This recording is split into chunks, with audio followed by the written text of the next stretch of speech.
Now we will continue with the third and final presentation by Dr. Jaime Rivera, who is the president of la Universidad del Sagrado Corazón since 1992. Throughout his more than 42 years of experience, he has occupied key administrative leadership positions in Puerto Rico and the United States. He has also served as evaluator for accreditation and consultant in academic development, institutional assessment, strategic planning, and accreditation for universities in Puerto Rico, United States, Mexico, Argentina, Switzerland, Spain, and Dominican Republic. Dr. Rivera is active in community and professional organizations. In December 2009, he was reelected to the Commission on Higher Education of the Middle States Association of Colleges and Schools. He is the treasurer of the HEDS Board of Directors, member of the Board of Directors of the Historical Foundation of the Puerto Rico Supreme Court, and of the College Entrance Examination Board's Advisory Group, among other organizations. He has received numerous awards and recognitions, including the Hispanic Association of Colleges and Universities President Award of Excellence and the American Association of Hispanics in Higher Education Distinguished Leadership Award, among others.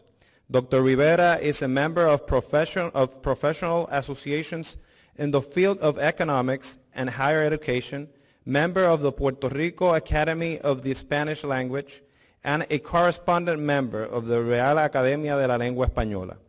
Dr. Rivera holds a bachelor's degree in economics from the University of Puerto Rico, magna cum laude, a master's degree in higher education administration from New York University, summa cum laude, and a doctorate in philosophy in organizational and administrative studies from the New York University, summa cum laude.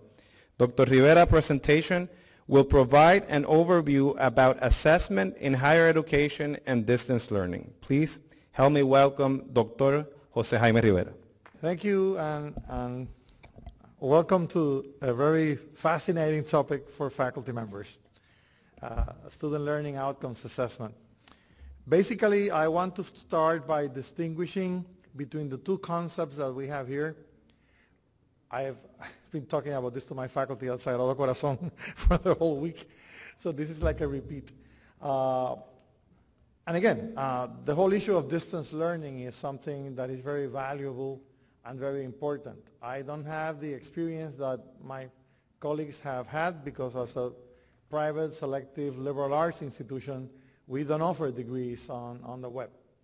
We are very inclined to the hybrid model because we believe that, students will, when they graduate, they will live with the technological world, and they will need to be continuously educated, and for many, their graduate education may be accessible through distance learning.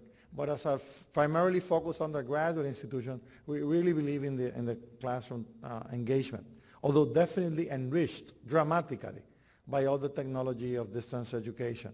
So the first thing I want to clarify is the difference between individual student evaluation and evaluation for change at the macro level.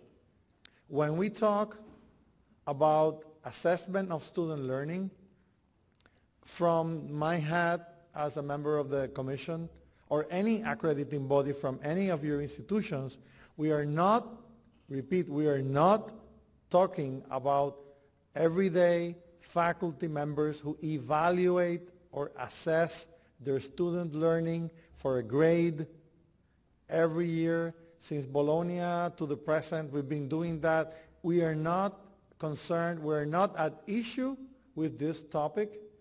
It can go on, it always can be enriched, but this is not what we're talking about when we're doing periodic review report or self-study for any accrediting body or specialized accreditor. What I'm going to be talking about is evaluation for change, which is a macro level.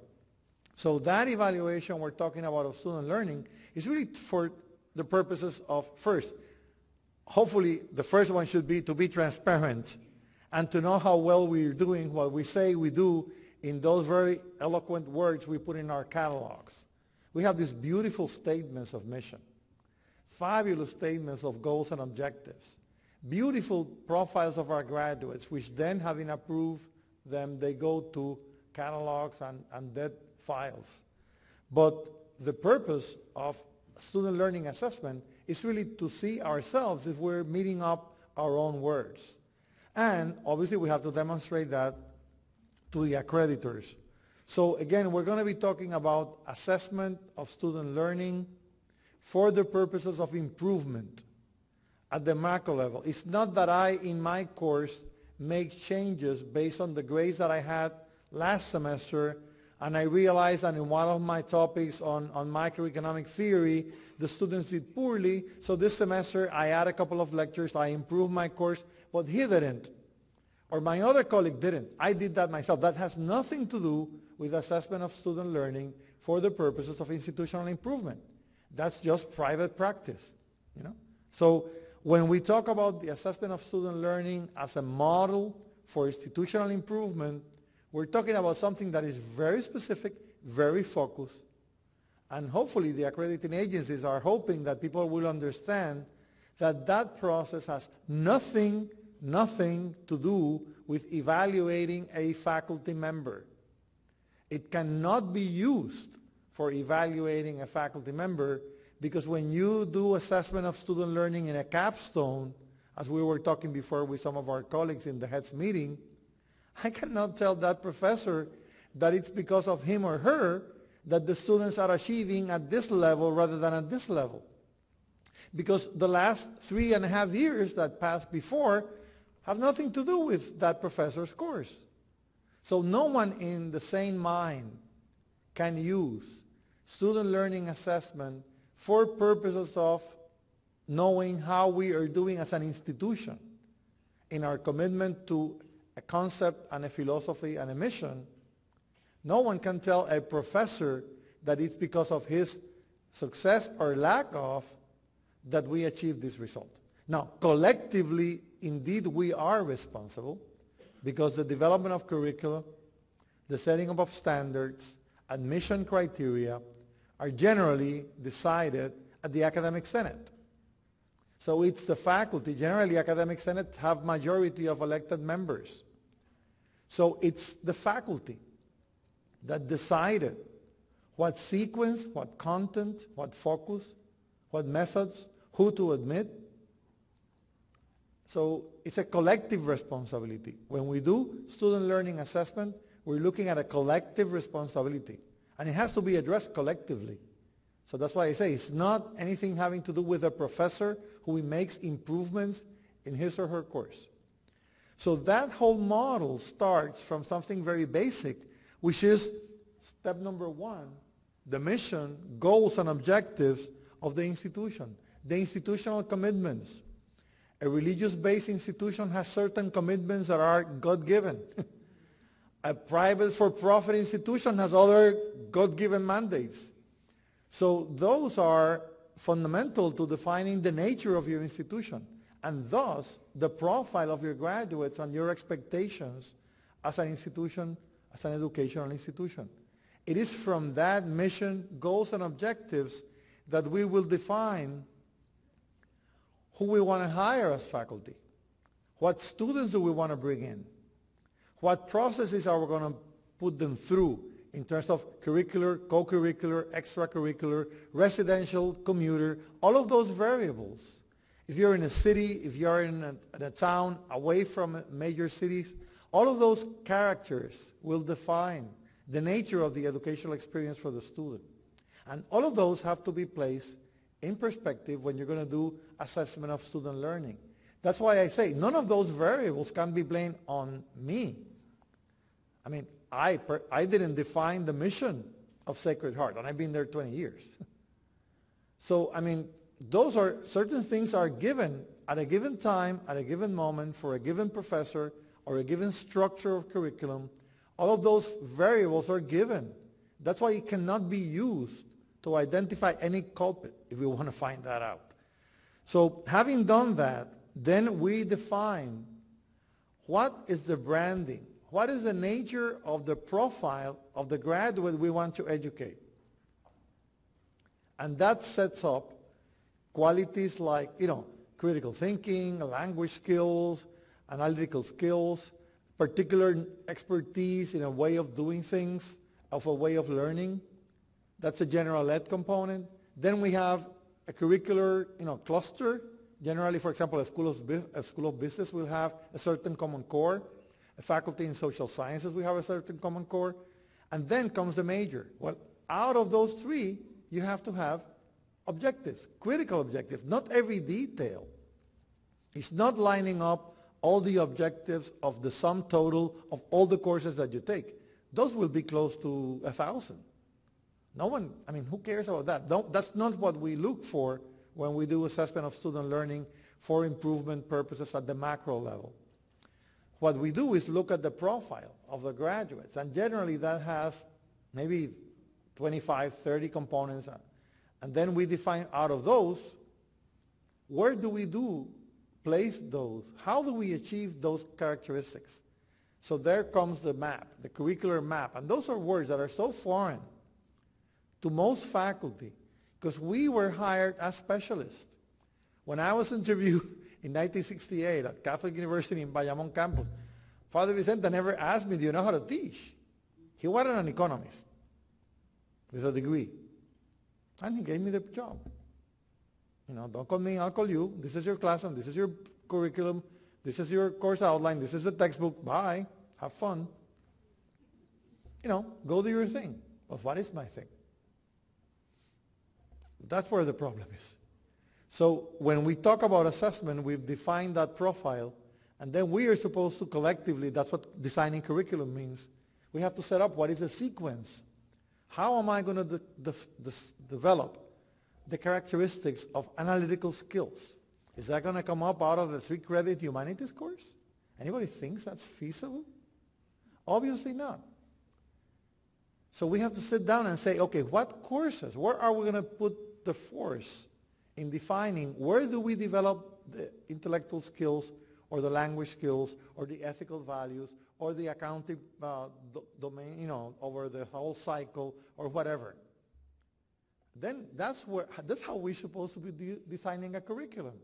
Then having that, then we go out and look for the professors that have those qualities and those competencies. Obviously, the problems we have is because no one has ever done that. That's not the way we work in reality. So as I've been saying before, what we're trying to do now is put together reality with theory and gradually, through this process of student learning assessment, bring rational, intelligent people to meet and discuss how do we align ourselves.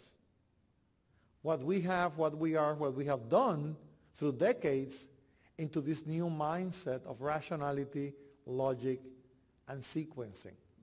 And that's where the problem is with student learning assessment, outcomes assessment. And that's why this process is so important. Now, there's no difference conceptually or really even in the application of how do we do student learning assessment for those purposes.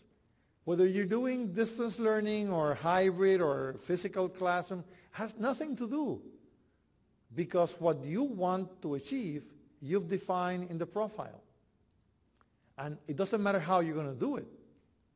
What you want to know is, am I getting that intellectual skill of analytical skills? Am I getting that language competency? When placed with a particular situation, will those ethical responses flow as a natural condition, not as an expected response to get an A? How do you do that? And that's all that we are trying to achieve. Now, whether you do that distance learning, whether you use, whatever technologies we have been talking about or not, that's really up to you. It doesn't make any difference as to the purposes of student learning outcomes assessment for change. Because generally this is done through sampling, through aleatory selection of students or sections where you sample, you get some information, or you use testings, or you use whatever methods, portfolios, whatever. But those you use in any type of setting or in any model. What you have to have a clear idea is, what is it that you're going after? What is the value, what is the quality, knowledge, value, attitude that you want to make sure your students are achieving before you tell them in a big hole, you can now change, the little thing on the other side. Because that's what we're about. Are we really putting the resources and the energy where our discourse narrates? And that's, ultimately, I think the ultimate decision is to do that. So when we want to do in assessment of student learning is know for certain, at a certain level, what level are we achieving the knowledge, the competencies, the values, and the attitudes. And after that, then flow from a process, regardless of the method, that will allow you to achieve that objective. And again, there is no correct or wrong answer. At this stage of the game, unless we get a No Child Left Behind, and then we would be sorry that we didn't follow peer processes. Right now, it doesn't matter whether you expected to achieve that competency at the 80th level and you only got it at the 50th, nothing happens. No one's going to do anything for you or to you. You will not be unaccredited because that is your finding. What is expected is, what are you going to do when you find that only 50% of your students achieve your desired level? How are you going to move to 51, to 55, to 60? That's all. I mean, it's not a big thing to ask for, especially when society is pouring billions of dollars into our coffers. And, we ask accountability for politicians. We like transparency from corporations. And that's all we're being asked. Be transparent. Be honest with your statements. Revise them. So I think, the distance learning, I think, as I've discovered reading for this meeting, really has much more power and more ability to do very in-depth assessment of student learning than the regular classroom. And I think those of us who favor the adoption in different ways and formats of these technologies should really be making more use of the technological resources to really get the information we need to know if we are achieving our goals and objectives and our missions, or if this is just, speech that sounds nice in our graduation ceremonies when we're looking for donors or talking to trustees. Okay? Thank you.